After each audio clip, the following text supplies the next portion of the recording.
بسم الله الرحمن الرحيم، والصلاة والسلام على رسول الله صلى الله عليه وسلم. فيديو اليوم النهاردة هنعمل فيه تعديل ازاي مكنة ازاز كهرباء زي كده. هنقوم نحولها ونعدلها طبعا عشان تقوم تركب على مكنة عادية. الاول لو اتكلمنا عن المكنة ديت بتحتوي على موتور وشغالة على تروس، وديت بتقوم بترفع طبعا الوزن بتاع الازاز. لو حتى 15 كيلو حمل او واقع عليه تقدر تقوم ترفع معانا المكنه زي ما حضراتكم كده شايفينها. لو بصينا هنا اهو ويكون باين امام حضراتكم اللي هي بتاعه تويوتا، عربيه من نوع تويوتا. وطبعا هي مصنوعه فين؟ هنلاقيها مصنوعه في صناعة يابانية. لو بصينا هنا اهوت هتلاقي هنا مكتوب صناعة يابانية بس مش باينة معانا الكتاب، بغض بقى النظر عنها. هنبدأ نقوم نجربها الأول ونشوف عملية تشغيلها الأول بتشتغل ازاي. هي طبعا هي بتركب هذه الصورة وبتبدأ تقوم ترفع معانا الرافعة بهذه الطريقة. وهنا الإزاز، آثار الإزاز اللي مكسر القديم بيركب من هنا وبيركب منين؟ من الجهة الأخرى، من هنا الشيلات. فتبدأ تقوم ترفع معانا بهذه الطريقة وعن طريق تحريك السير. فنبدأ نجهز بس سلكتين ونقوم نشوف عملية التشغيل والتجربة بتتم ازاي. لأن احنا عندنا هنا اهوت لو بصينا في السوكت ده هلينا في يعني طرفين على الجناب وفي 4. هو طبعا هنا ديت في بوردة إلكترونية من جوه بتبقى فيها الاوفرلود، بتمنع يعني لو الزجاج طلع لفوق بتفصل الكهرباء اوتوماتيكي، ولو نزل لتحت وقفل خالص تفصل بهذه الصورة بدون تدخل من ايدي بشرية. فهنا عندنا الترميلتين اللي هم بعض عن بعض دولت، هم دولت اللي انا هجرب بيهم دلوقتي امام حضراتكم. نجهز سلكتين. انا جهزت فردتين سلك، وطبعا السلك دوت سلك ضعيف مش محمل معايا، بس انا هجرب بيه دلوقتي. فطبعا لو احنا بصينا هلاقي انا هوصل في سلكتين في ترمتين في الترميله اللي هي على الجانبيه وعلى الجانب الاخر، وهجرب. نبدا نوصل بقى زي ما حضراتكم كده شايفين. ماشي، ده كده الاخر بتاعه. لو عكست طبعا السلوك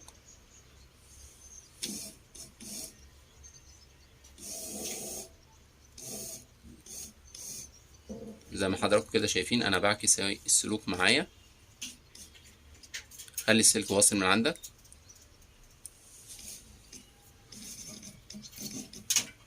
ماشي. السلك طبعا فيه صعوبة لان انا بوصل من جوه من هنا اهو. هنبدأ نعمل تعديل ازاي بقى. معايا المكنة اللي احنا خلعينها، دي المكنة المخلوعة اللي هي كانت بتشتغل عن طريق يدوي زي ما احنا كده شايفين. يعني ديت المكنة يدوي. ببدأ اللي انا ابدأ احرك، يعني امسك كده معايا عشان تبان. يعني انا هبدأ احرك من هنا اهو زي ما حضراتكم كده شايفين. فتبدأ تقوم تتحرك معايا الشيالة بتاعت الزجاج، وديت مكنة يدوي. هبدأ انا افك طبعا والجزء ده واركب له موتور، وهخلي المكنه هي بدون ان انا ما اعدلش في باب العربيه اي تعديل. يعني انا هخلي المكنه دي كما هي عشان ما اعدلش. يعني انا كل اللي انا عاوزه بدل ما انا بحرك كده بايدي، ماشي، هنقوم نخلي موتور راكب هنا اهو في الجزء دوت، هو اللي يبدأ يلفف ويدور معايا. لو بصينا هنا اهوت لديت هنلاقي راكبه من هنا ببرشام بكليبسات. فطبعا احنا ممكن نجد في صعوبه في فكها ونقوم نعدل من جوه، لكن انا فضلت ان احنا نفك الموتور دوت، وهنشوف دلوقتي بنفكه ازاي. نجيب العده. طبعا انا محتاج طقم الانكات، الانكي رقم مشرشر او نجمه وهو بيسموه ستار. هنشوف دوت، وهبدأ افك من هنا. نبدأ نحط ونبدأ نفك معاه.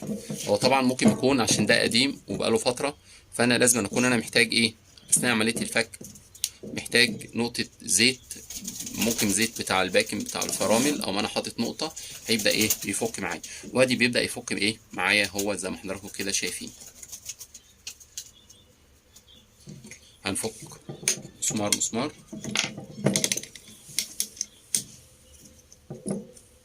ماشي. فطبعا هو ايه قافل معايا جامد. هنبدا نفك مسمار ايه مسمار. نوقف الفيديو شويه على ما نكمل فك. انا فكيت المسامير طبعا زي ما حضراتكم كده شفتوا.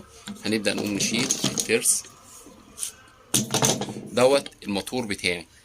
وطبعا هجيب انا مفك. بعد ما هجيب بعد كده اجيب مفك وانا شايل من هنا، عامل دي كده وعامل دي كده عشان ابدا افك واشيل العلبه اللي هي بتاعه طبعا فيها الشحم والحاجه بتاعه الموتور. طبعا زي ما حضراتكم كده ايه شايفين، ادي الموتور بتاعي اهوت اتفك سهل جدا معايا. ده الجزء دوت اللي انا هستخدمه دلوقتي في التعديل. هستخدمه ازاي في التعديل؟ انا مش محتاج ديت في حاجه خلاص. ديت احنا نقوم نركنها نشيلها خالص. نبدا نجيب المكنه بتاعتنا. ديت المكنه اللي احنا ان شاء الله محتاجين نقوم نعدلها، نركب الموتور هنا. طب ده مسمار صليبه نفكه.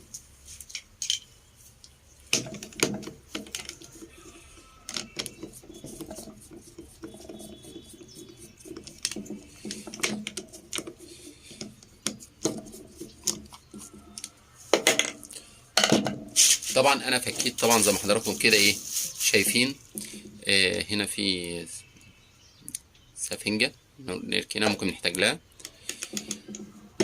ده بقى الشغل بتاعنا. يعني احنا دلوقتي دولت المسامير اللي بيراكبين في الباب. يعني احنا لو ركبنا كده، احنا عاوزين نركب الموتور كده، انا محتاج بس مسمارين يثبتوا لي المكنة بتاعتي في الباب. يعني احنا هنحاول نقوم نظبط الموتور بتاعنا. يعني المسمارين دولت ممكن يجوا نشوفهم كده على القد ولا لا، او المسمارين دولت اللي هم على الجنب دولت ممكن يجوا معانا، اللي هو المسمار ده مع المسمار الاخر. في الغالب هم دولت اللي هيجوا ايه مع بعض في الغالب يعني. دلوقتي انا بقى ازاي انا اركب الموتور ده على ده، يركب هنا ازاي؟ هنبدا نبص ان هو هنلاقي هنا في ايه تيل. لو بصينا هنا التيل دوت انا هبدا افكه. هنقوم نجيب البنسة بتاعت التيل ونفكه. لو ما عندكش بنسة هتجيب مفك صغير او مفك عادة وتبدأ تقوم ايه تفك التيل. طبعا احنا هنفك ايه التيل ده الاول.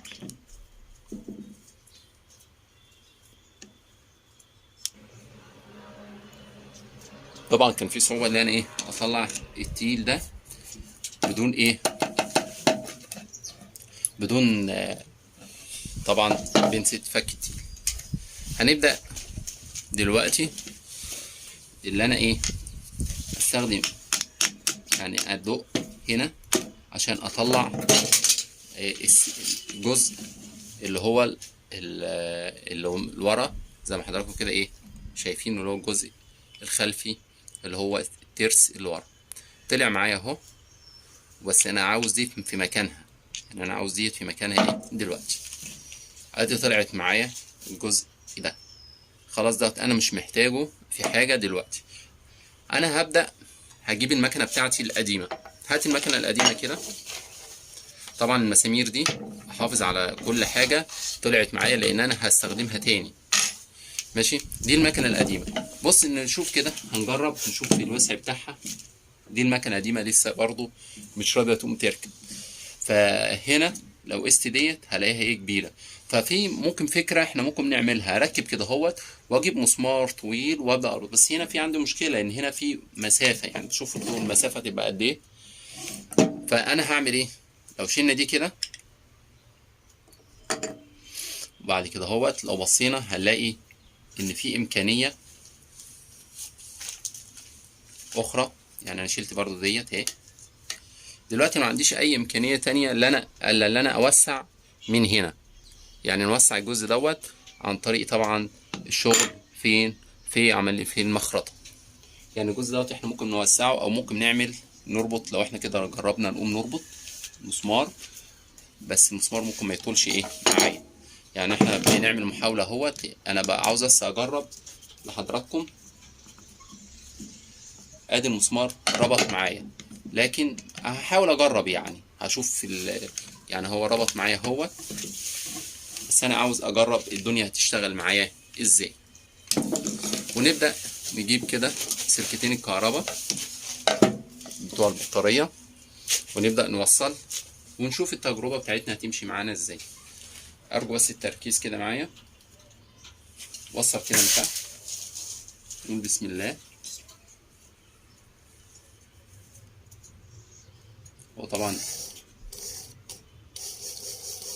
هو الموتور بيلف فيه، بس طبعا المسمار مش قادر يمسك على الالواز البتاع دي، في فراغ زي ما حضراتكم كده شايفين. فالفكره دي فكره خاطئه.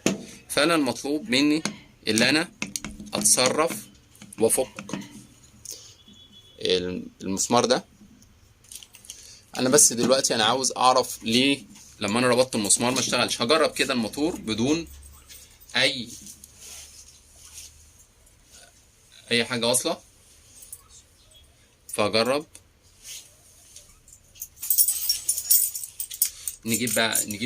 نوصل كهرباء تاني، بس هك فردتين السلك ونشوف ده هيلف معايا ازاي.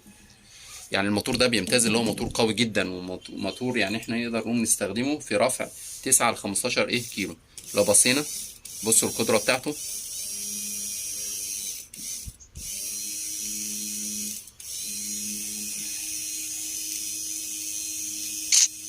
الموتور قوي جدا، يعني الموتور قوي جدا في عملية الرفع معايا. يعني حتى لو بصينا نجيب نقسم. انا كنت عاوز هنجرب لو معايا مسمار بس اطول من ده، معرفش هل ده اطول ولا ده. يعني يكادوا يكون هما الاتنين في نفس الطول يعني، بس ده مش هيربط حتى معايا.